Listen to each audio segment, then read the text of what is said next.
दुनिया में बहुत सारे कैफ़े हैं, पर ये कैफ़े थोड़ा अलग था। थोड़ा नहीं, काफ़ी अलग था। ऐसे तो वहाँ बिल्कुल पुराना आर्किटेक्चर था, बहुत छोटी जगह की। इतनी छोटी कि अगर आप किसी से बात करो तो आसपास के लोग ना चाहते हुए भी आपको सुन लेते। काउंटर के पास 3 कुर्सियां लगी थी और उसके सिवा 3 और टेबल थे। कुल मिलाकर इस कैफ़े में 9 से ज़्यादा लोगों के बैठने की जगह नहीं थी, पर इस कैफ़े की कुछ तो अनोखी बात थी। एक लड़की इस कैफे में बैठी थी। बाल उसके सुनहरे थे और वो वाइट ड्रेस पहने हुए थी। जब भी देखो तो वो एक कुर्सी पर बैठी किताब पढ़ती रहती थी।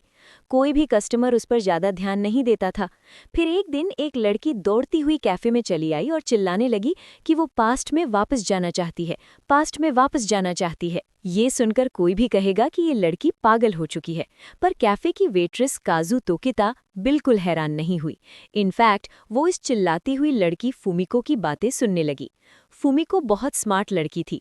उसे 6 अलग अलग भाषाएं आती थीं और उसका पूरा फोकस अपने करियर पर था। वो सिर्फ सूट पहना करती थी और अपने काम से काम रखती थी। पर फिर उसकी मुलाकात एक लड़के से हुई जिसका नाम गोरो कटादा था। गोरो एक सिस्टम इंजीनियर था और वो दोनों एक ही प्रोजेक्ट पर काम कर रहे थे जहां उनकी मुलाकात हुई थी। फुमिको गोरो से बहुत ज्यादा इम्प्रेस थी और दोनों जल्दी डेट करने लगे। गोरो को गेम्स बनाने का शौक था और उसका सपना था कि वो किसी बड़ी कंपनी में काम करने लग जाए। एक दिन अचानक गोरो ने फुमिको से कहा कि वो उससे मिलना चाहता है, कोई इम्पोर्टेंट बात करने के लिए। फुमिको, जो हमेशा सूट पहना करती थी, एक ड्रेस खरीद कर लाई। उसे लगा शायद गोरो उसे शादी के लिए प्रपोज करने वाला है। वो तैयार होकर चली गई। वो दोनों एक हफ्ते पहले इसी कैफे में मिले थे बात करने के लिए। आज बात करते करते उसे पता चला कि गोरो उससे कहना चाह रहा था कि उसकी जॉब लग गई है और वो अमेरिका जाना चाहता है। फुमिको बहुत दुखी हुई, पर उसने उससे रुकने को नहीं कहा। उसके अंदर कई बातें थी जो उसने दबाई हुई थी। उसके मुंह से अंत में बस इतने शब्द निकल पाए कि वो गोरो को अपने फ्यूचर के लिए बेस्ट ऑफ लक कह सके। एक हफ्ते तक सोच सोचकर फुमिको को एहसास हुआ कि वो गोरो से अपने दिल की बात कहना चाहती है। उसने कहीं तो सुना था कि इस कैफे में इंसान टाइम ट्रैवल कर सकता है, पर उसने कभी इस बात को सीरियसली नहीं लिया था। ऐसा भी कभी हो सकता है क्या? पर आज फुमिको बहुत डेस्परेट थी। उसे फर्क नहीं पड़ता था कि ये कितनी बकवास बात है। उसे बस एक बार गोरो से फिर मिलना था। वेट्रेस काजू ने उसे बताया कि बेशक ये मुमकिन है, पर इसके कुछ रूल्स भी हैं। पहला रूल, वो अपने पास्ट में जाकर अपने प्रेजेंट को चेंज नहीं कर सकती थी। ये सुनकर फुमिको भड़क गई। क्या मतलब प्रेजेंट को चेंज नहीं कर सकते? फिर क्या फायदा होगा पास्ट में जाने का? काजू ने उसे समझाया कि टाइम ट्रैवल एक बहुत सेंसिटिव चीज़ है। अगर तुम पास्ट में जाकर थोड़ी भी गड़बड़ कर दो तो प्रेजेंट बहुत खराब हो सकता है। जैसे कि पास्ट में जाकर फुमिको के माँ बाप की कोई लड़ाई करा दे तो फुमिको प्रेजेंट में होगी ही नहीं। ये सब अवॉइड करने की वजह से प्रेजेंट चेंज नहीं हो सकता। ये सुनकर फुमिको दुखी हुई, पर उसका फैसला बदला नहीं। वो अभी भी जाकर गोरो से पास्ट में बात करना चाहती थी। फिर काजू ने उसे दूसरा रूल बताया। उसने कहा कि टाइम ट्रैवल सिर्फ वो लोग कर सकते हैं जिन्हें उन लोगों से मिलना हो जो उस कैफे में प्रेजेंट थे। फुमिको तो गोरो से इसी कैफे में मिली थी, तो उसे इस रूल से दिक्कत नहीं थी। तीसरा रूल, टाइम ट्रैवल सिर्फ एक ही कुर्सी पर हो सकता है। फुमिको तैयार थी। उसने काजू से कहा कि वो उसे बता दे कि कौन सी कुर्सी है, वो जाकर बैठ जाएगी। काजू ने उसी टेबल की तरफ इशारा किया जहां वो वाइट ड्रेस वाली लड़की बैठी हुई थी। फुमिको जल्दी से उसके पास चली गई और कहा कि वो वहां बैठना चाहती है। उस लड़की ने कोई जवाब नहीं दिया। फुमिको उसे परेशान करती रही और वो लड़की नाराज हो गई। जैसे ही उसे गुस्सा आया, फुमिको अचानक से थम गई और उसे दर्द महसूस होने लगा। वो चिल्लाने लगी और काजू जल्दी जाकर एक कप कॉफी लेकर उस लड़की को दे आई। फुमिको को गुस्सा आने लगा कि वो दर्द से चिल्ला रही है और काजू को उस लड़की की कॉफी की पड़ी है। जैसे ही उसने कॉफी सर्व की, फुमिको ठीक हो गई। ये क्या हुआ और कैसे हुआ? काजू ने फुमिको को बताया कि वो लड़की एक भूत है। फुमिको ये सुनकर एकदम सुन पड़ गई। काजू ने कहा कि वो उस लड़की को परेशान ना करे और वो लड़की दिन में एक बार बाथरूम चली जाती है। जब वो जाए तब वो आकर उसकी जगह पर बैठ सकती है। फुमिको वेट करने लगी। काफी टाइम हो गया और फाइनली वो लड़की अपनी कुर्सी से उठी। फुमिको जल्दी से जाकर उसकी जगह बैठ गई। अब टाइम आ गया था फुमिको के पास्ट में जाने का। काजू आई और उसने फुमिको के सामने एक कॉफी का कप रख दिया। आखिरी रूल, फुमिको सोचने लगी, एक और रूल है। कॉफी डालकर काजू ने बताया कि उसे कॉफी ठंडी होने से पहले इसे पीना पड़ेगा और वापस आना पड़ेगा। फुमिको ने पूछा अगर ऐसा ना हो तो क्या होगा? काजू ने बताया कि फिर वो उस औरत की जगह ले लेगी और हमेशा के लिए उस कुर्सी पर बैठी रहेगी। फुमिको डर से कांपने लगी। काजू ने बताया कि वो औरत अपने मरे हुए पति से मिलने गई थी और टाइम का ख्याल रखना भूल गई। इससे पहले कि फुमिको को समझ आता क्या हो रहा है, वो वक्त में पीछे चली गई, जहां गोरो वहां दूसरी कुर्सी पर बैठा हुआ उसे बता रहा था कि वो अमेरिका जाना चाहता है। इस बार फुमिको ने कुछ अलग किया। उसने पूरी हिम्मत की गोरो को बताने की कि वो कैसा महसूस करती है, और हैरानी की बात यह है कि गोरो ने उसे ऐसी बातें बताई जो वो उसे कभी नहीं कहता था।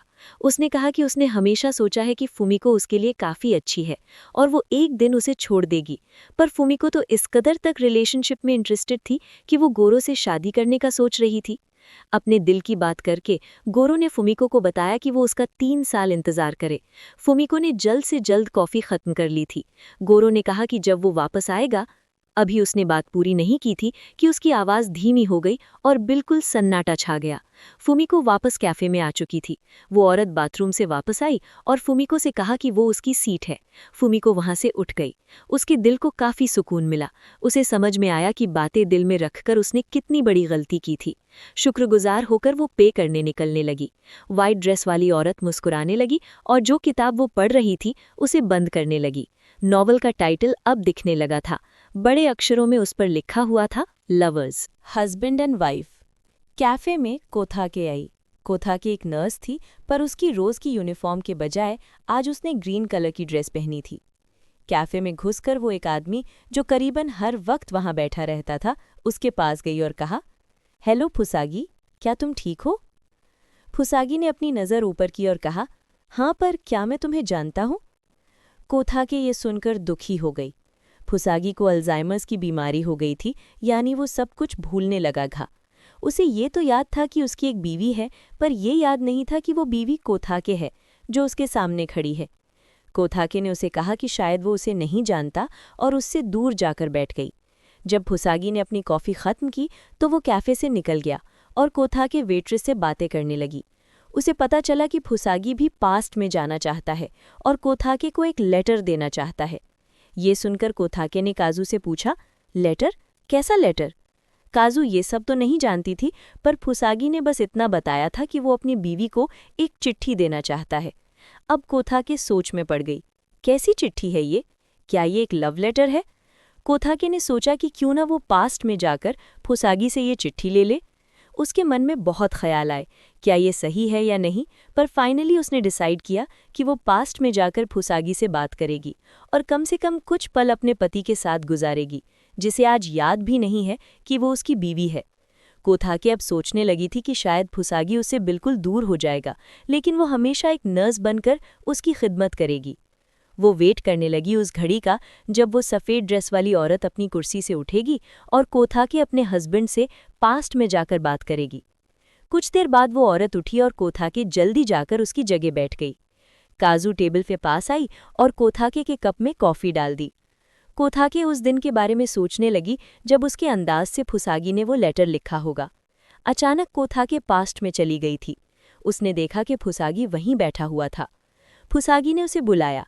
इससे वो समझ गई कि वो वाकई पास्ट में चली गई है और उसका पति उसे पहचानता है।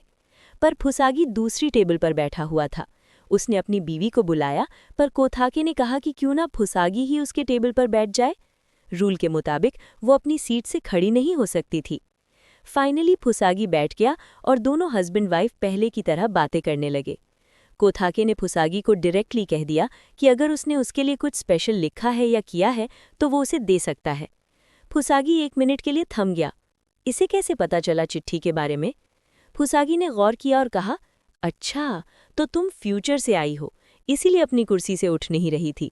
इसका मतलब तुम मेरी बीमारी के बारे में भी जानती हो, जिसका जिक्र अभी तक मैंने अपनी बीवी से नहीं किया था। क्या मैं फ्यूचर में तुम्हें हमेशा के लिए भूल जाता हूँ? कोथाके एकदम चुप हो गई।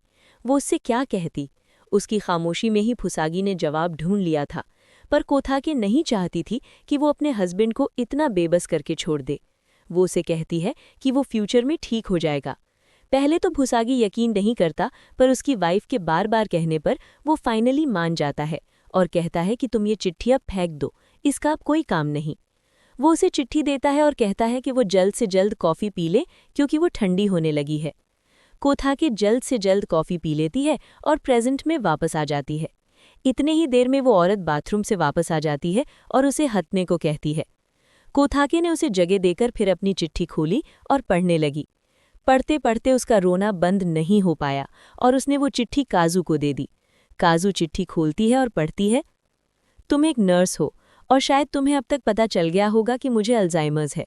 मैं तुमसे बस इतना कहना चाहता हूँ कि मैं तो सब भूल रहा हूँ, पर तुम ये कभी मत भूलना कि तुम मेरी बीवी हो, और अगर तुम्हारे लिए बीवी बनकर जिंदगी मुश्किल हो रही हो तो तुम मुझे कभी भी छोड़कर जा सकती हो। तुम्हें हमेशा मेरी नर्स बनकर रहने की ज़रूरत नहीं है। अगर तुम खुश नहीं हो तो तुम मुझे छोड़ देना। मैं नहीं चाहता कि मेरी बीवी मेरे पास हमदर्दी या दया के लिए रहे। मैं ये सब तुमसे कह तो नहीं सकता था, इसलिए ये चिट्ठी लिख रहा हूँ। कोथाके ने काउंटर पर पेमेंट की और कैफ़े से निकलने से पहले एक बात कही। उसने कहा कि उसे अच्छा लगेगा अगर आज के बाद उसे सब नाम के बजाय मिसेस फुसागी कहकर बुलाएं। The sisters. हिराई का बार कैफ़े के बिल्कुल पास में था। एक दिन वो आसपास घूमती हुई कैफ़े में चली आई और उसे कैफ़े बहुत पसंद आया। इसके बाद वो कैफ़े की रेगुलर कस्टमर बन गई। हिराई एक बार की ओनर थी, तो उसके सिवा उसे अपनी आज़ादी से बहुत प्यार था। वो अपना बार हर रात को खुला रखती थी, पर दिन में जब उसकी मर्जी हो बार तभी खुलता था। एक दिन वो कैफ़े आई और अचानक काउंटर के पीछे छुप गई, क्योंकि कैफ़े में एंट्री मारी थी हिराई की छोटी बहन कुमी ने।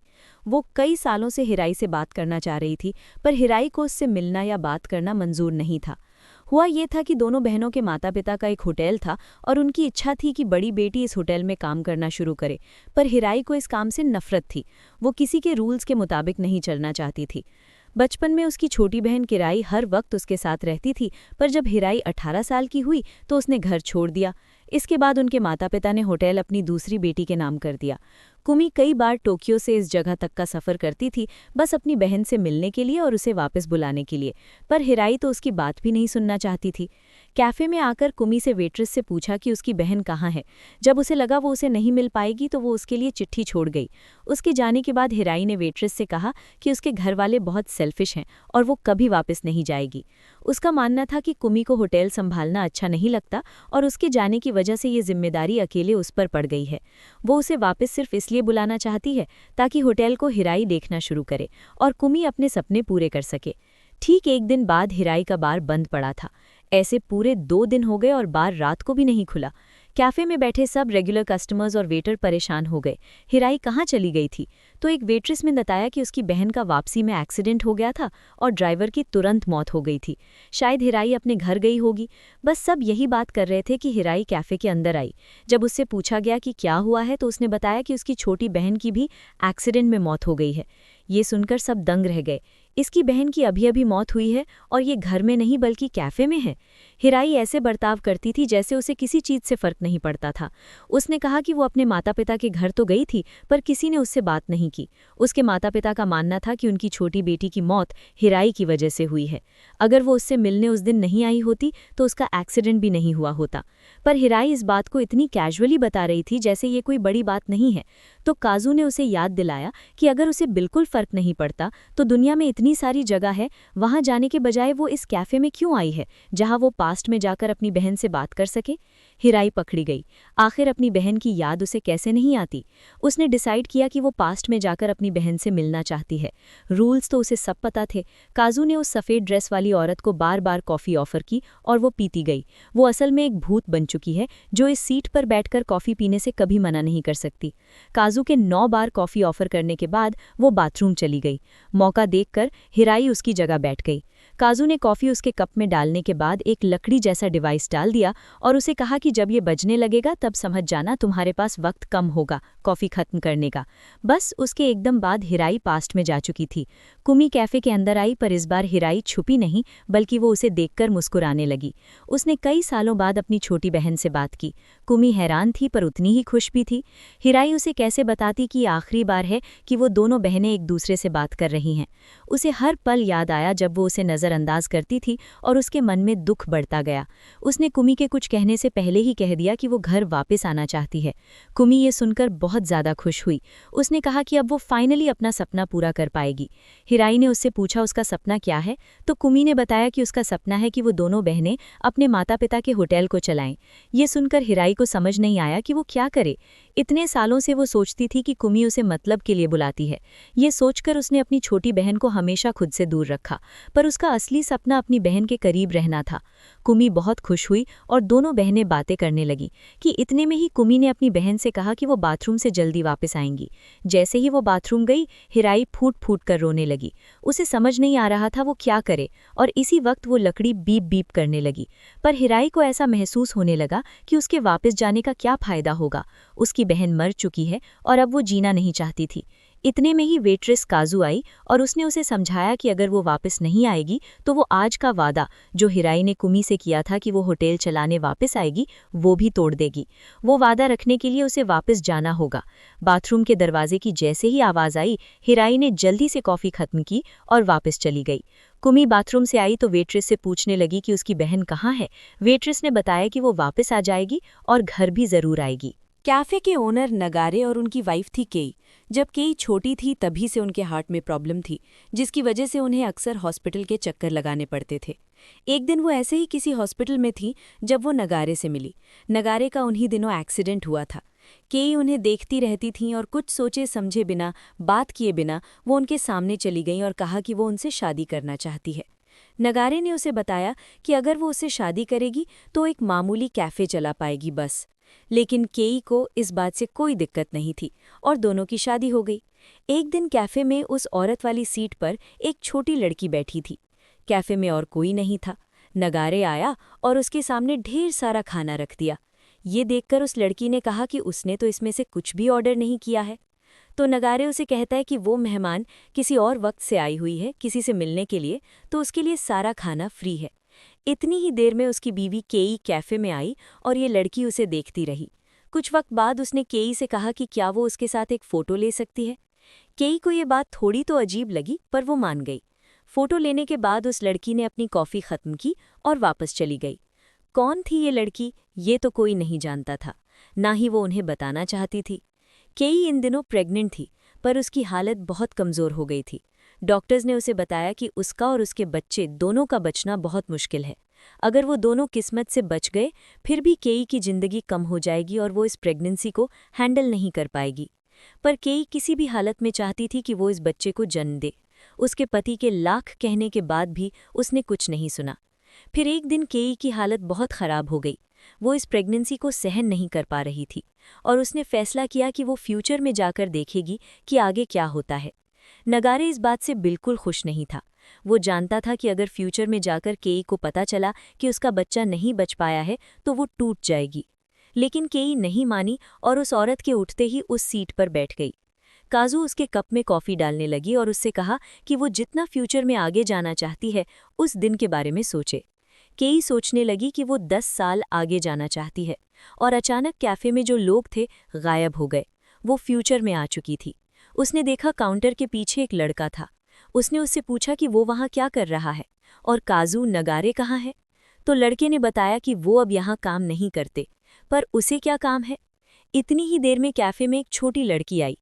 केई पहचान गई कि ये वही लड़की है जो कुछ दिन पहले उसके साथ फ़ोटो लेना चाहती थी। उस लड़की ने बताया कि वो कैफ़े में काजू का काम करती है। उस सीट पर बैठने वाले लोगों और सफ़ेद ड्रेस वाली औरत को कॉफ़ी सर्व करती है। केई के पास टाइम कम था। उसने उस काउंटर वाले लड़के से कहा कि उसे जल्दी से फ़ोन थमा दे और उसकी बात नगारे से कराए। नगारे को फ़ोन लगाया तो उसने कहा कि वो किसी काम से बाहर गया हुआ है, पर उसने केई से कहा कि जो लड़की उसके सामने बैठी हुई है वो उनकी बेटी है। ये सुनकर केई का दिल थम गया। उसने उस लड़की से बात करने की कोशिश की। उसने उसे बताया कि वो पास्ट से आई है और उसकी माँ है। उस लड़की ने अपना नाम मिकी बताया। केई उसे सॉरी बोलने लगी कि वो उसे जन्म तो दे पाई, पर उससे ज़्यादा कुछ नहीं कर सकी। वो जानती थी कि मिकी की मौजूदगी का मतलब था कि उसके खुद के पास अब ज़्यादा टाइम नहीं है। मिकी तो उसे पहचानती भी नहीं थी। मिकी को अपनी माँ से बात करके बहुत अच्छा लगा। उसे फ़ोटो वाली बात बिल्कुल याद नहीं थी, क्योंकि शायद वो इस मोमेंट के भी फ्यूचर में हुई हो। ये बहुत ज़्यादा इमोशनल सीन था कि मिकी अपनी माँ से मिल रही थी, जिससे वो असल में कभी नहीं मिल पाई थी। पर कॉफ़ी ठंडी होने वाली थी तो केई को जल्दी से कॉफ़ी पीनी पड़ी और वो वापस प्रेजेंट में आ गई। वापस आकर वो बहुत रोई। उसे देखकर नगारे समझ गया कि ये खुशी के आंसू हैं।